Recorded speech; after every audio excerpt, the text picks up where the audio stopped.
Alhamdulillah.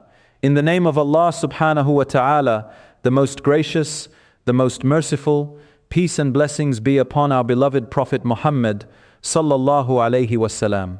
Allah subhanahu wa ta'ala says in the Holy Quran in Surah At-Talaq, verse 3, "And whoever relies upon Allah, then He is sufficient for him.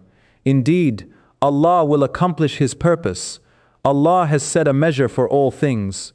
My beloved brothers and sisters, do you feel like He is enough right now? Or do you feel like you are drowning?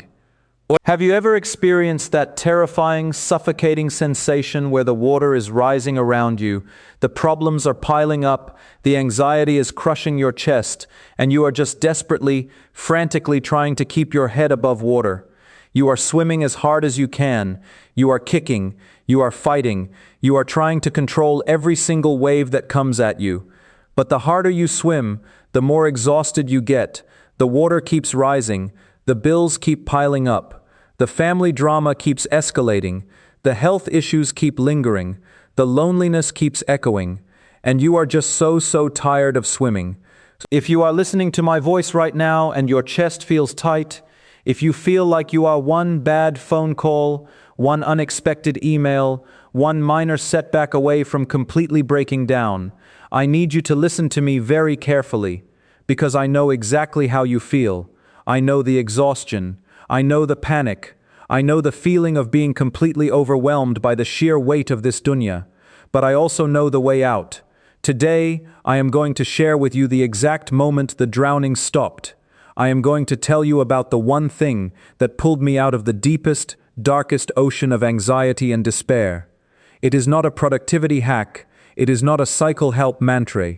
It is a divine lifeline that has been floating right in front of you, waiting for you to grab it. And by the end of this reminder, if you let these words penetrate your heart, you will never look at your struggles the same way again.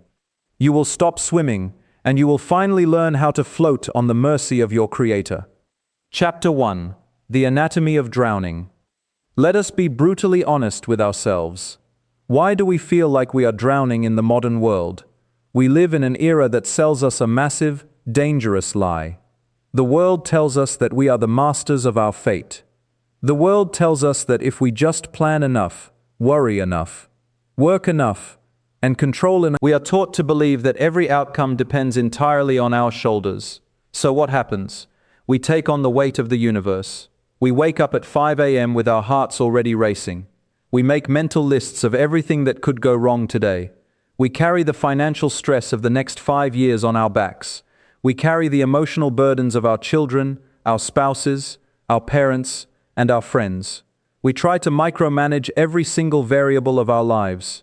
And then, when something inevitably goes wrong, when the plan falls apart, when the money runs out, when the person we trusted betrays us, when the medical report comes back bad, we panic.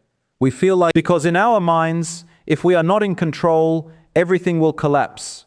My beloved brothers and sisters, listen to me. You are drowning because you are trying to do the job of Al-Wakil. Al-Wakil is the disposer of affairs. Al-Wakil is the one who is in charge of all things. But in our arrogance, in our anxiety, we have subtly convinced ourselves that the job of Al-Wakil is actually ours. We think that if we stop worrying, the world will stop spinning.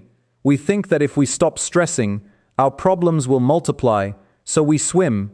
We swim against the current of divine decree. We fight the waves of qadr. And the Prophet Muhammad sallallahu alayhi wasallam looked at his beloved companion, Anas ibn Malik radiallahu anhu, and gave him a piece of advice that should be tattooed on the walls of our hearts.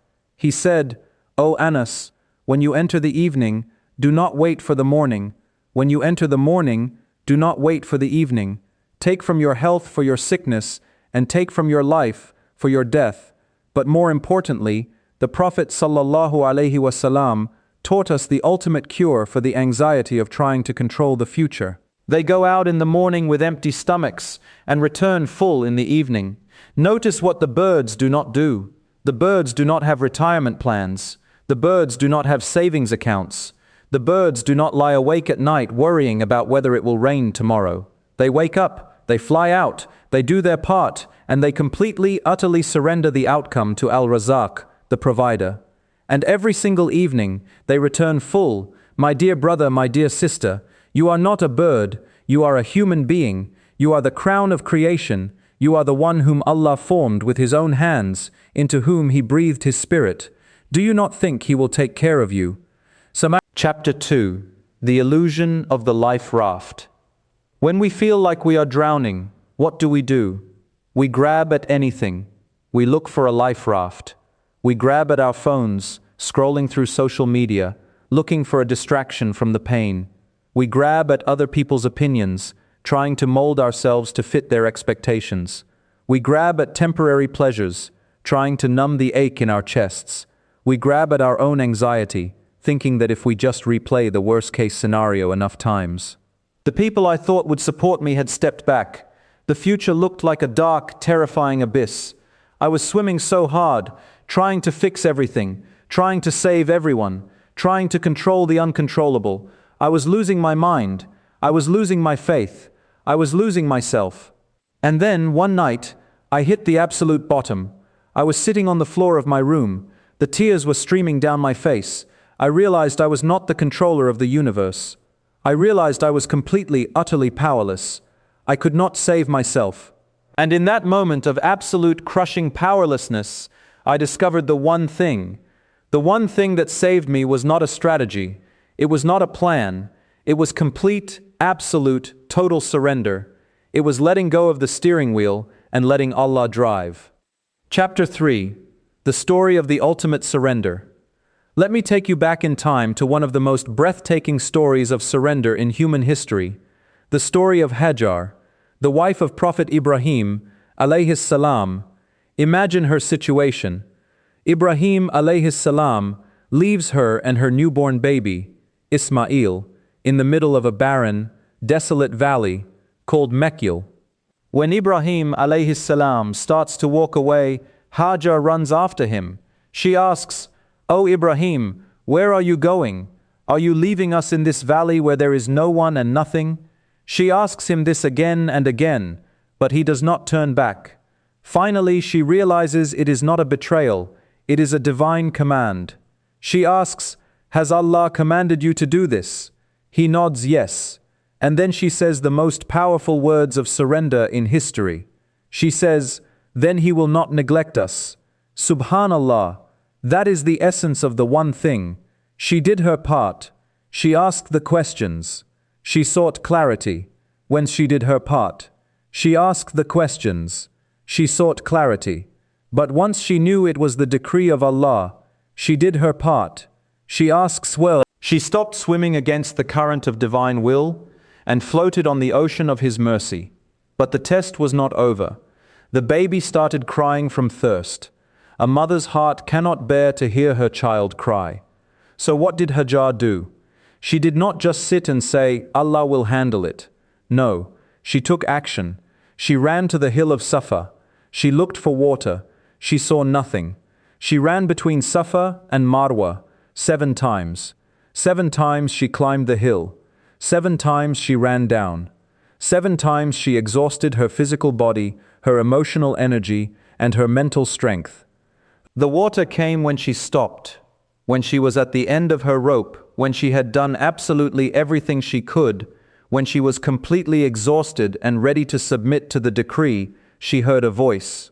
She went to the baby, and she saw water bubbling up from the ground. It was Zamzam. She tried to contain it, saying, "Zami, Zami, stop flowing, stop flowing." But the water kept flowing.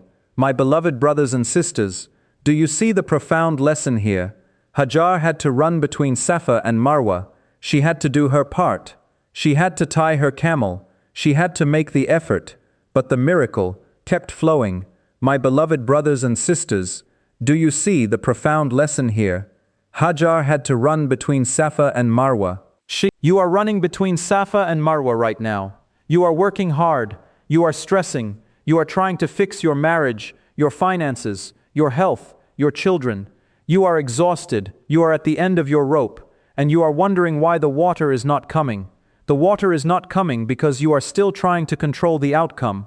The water will come when you do your absolute best, and then you stop, you look up to the sky, and you say, Ya Allah, I have done everything I can, I am powerless.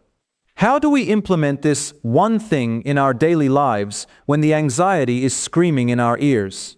Let me give you a practical, step-by-step blueprint for complete surrender.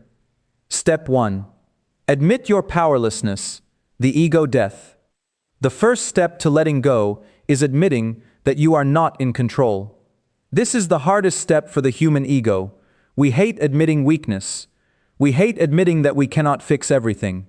But you must kill the illusion of control.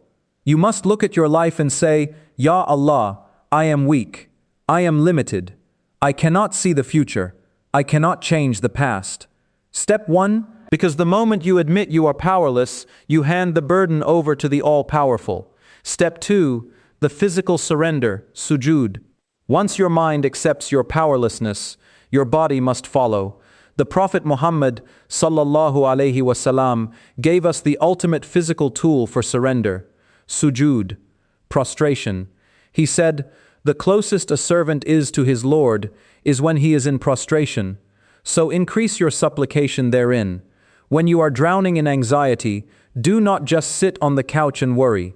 Get up, make wudu, unroll the prayer mat, stand before Allah, and then you are taking the highest, most honored part of your body, your face, your forehead, and placing it in the lowest position, in the dirt.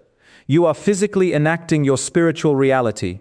You are saying with your body, Ya Allah, I am dust.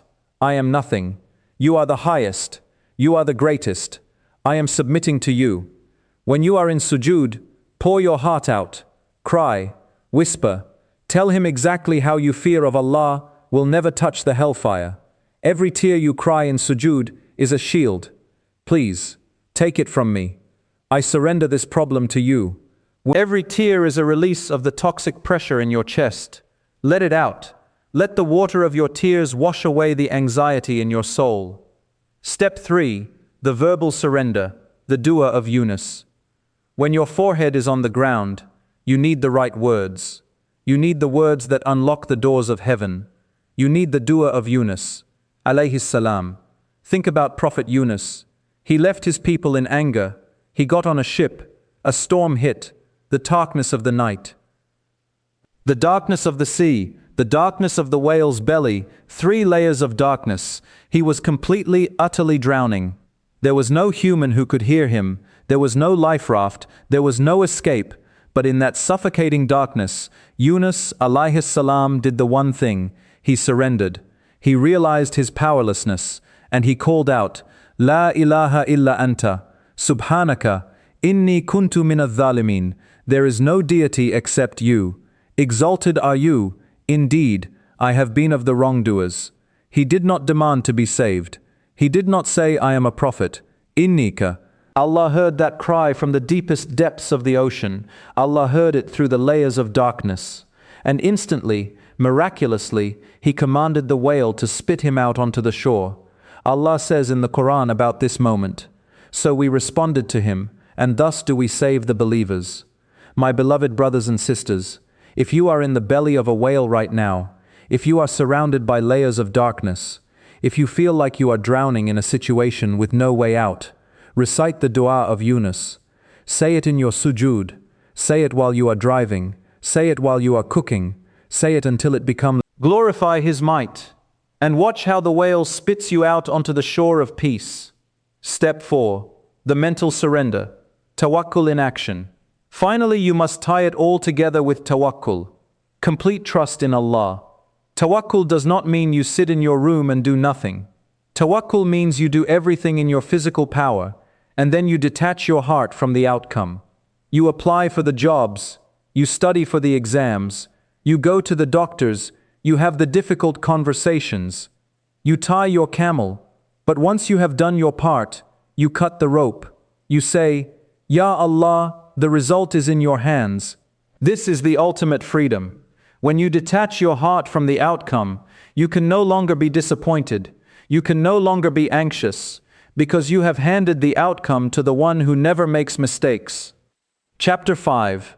The beautiful aftermath. What happens when you finally do this? What happens when you stop swimming and let Allah take the wheel? I will tell you a secret. The storm does not always stop immediately. The problems do not always vanish the second you say, Alhamdulillah. The bills might still be there. The illness might still be there. The difficult people might still be in your life. The panic in your mind goes silent because you realize a profound, unshakable truth. You are not drowning, you are being held. The one who controls the oceans is holding you. The one who commands the wind and the rain is protecting you. The problems are still there, but they no longer have the power to destroy you, because your anchor is no longer in the fragile, shifting sands of this world. Your anchor is locked into the eternal, unchanging throne of Allah. You experience the sakina, the divine tranquility, the peace that the world cannot give, and the world cannot take away. You start to look at your trials, not as punishments, but as invitations. Invitations to strip away your ego and realize your absolute need for Him. You realize that every time you felt like you were drowning, Allah was just teaching you how to swim in the ocean of His mercy. He was breaking your reliance on yourself so that you would finally rely entirely on Him. Conclusion: take the hand of the King. My beloved brothers and sisters, as we come to the end of this reminder, I want you to do something for me. I want you to take a deep breath, inhale slowly, and now I want you to raise your hands, wherever you are, in your car, in your room, in your kitchen. Raise your hands, look at your hands. They are empty, they are fragile, they cannot hold the universe, they cannot control the outcomes, they cannot save you from the drowning. So open your hands, let go of the steering wheel, let go of the need to control, let go of the people who are hurting you, let go of the outcomes you are obsessing over. And then, imagine the hand of Allah, the Most Merciful, reaching down to take your empty, fragile hands. The Prophet Muhammad sallallahu alaihi wasallam told us that Allah extends His hand during the night to accept the repentance of those who sinned by day, and He extends His hand during the day to accept the repentance of those who sinned by night. Allah is extending His hand to you right now. He is saying, "My servant, give me your burdens, give me your anxiety, give me your fear. I am Al-Wakil, I am sufficient for you. Let me carry it for you. All you have to do is let go. All you have to do is trust. All you have to do is put your forehead on the ground and say, Ya Allah, I was drowning. But now, when you do this, when you truly let go, you will experience a shift in your soul that no therapy, no vacation, no amount of money could ever buy. You will find the rest that your soul has been craving since the day you were born. Because as Allah promised in the Quran, verily in the remembrance of Allah do hearts find rest. May Allah subhanahu wa ta'ala relieve the anxiety of every anxious heart listening to this reminder. May He replace the drowning sensation in your chest with the cool, refreshing peace of His sakina. May He make us among those who truly rely upon Him so that He may be sufficient for us. May He protect us from the illusion of control and grant us the beautiful freedom of tawakkul. May He replace the drowning sensation in your chest with the cool, refreshing peace of His sakina. And may He reunite us all in the oceans of Jannatul Firdaus, where there is no more drowning, no more anxiety, and no more tears. Only eternal peace, eternal joy, and eternal closeness to the King of Kings. Ameen, Ya Rabbal Alameen. My dear brothers and sisters, if this reminder brought a single drop of peace to your heavy heart, do not keep it to yourself. Share it with someone who is drowning right now. Share it with a friend who is overwhelmed. Subscribe to Light Upon Light and drop a comment below and tell me where you are listening from. May Allah accept this reminder, forgive our sins, and grant us the highest ranks of paradise. Assalamu alaikum wa rahmatullahi wa barakatuh.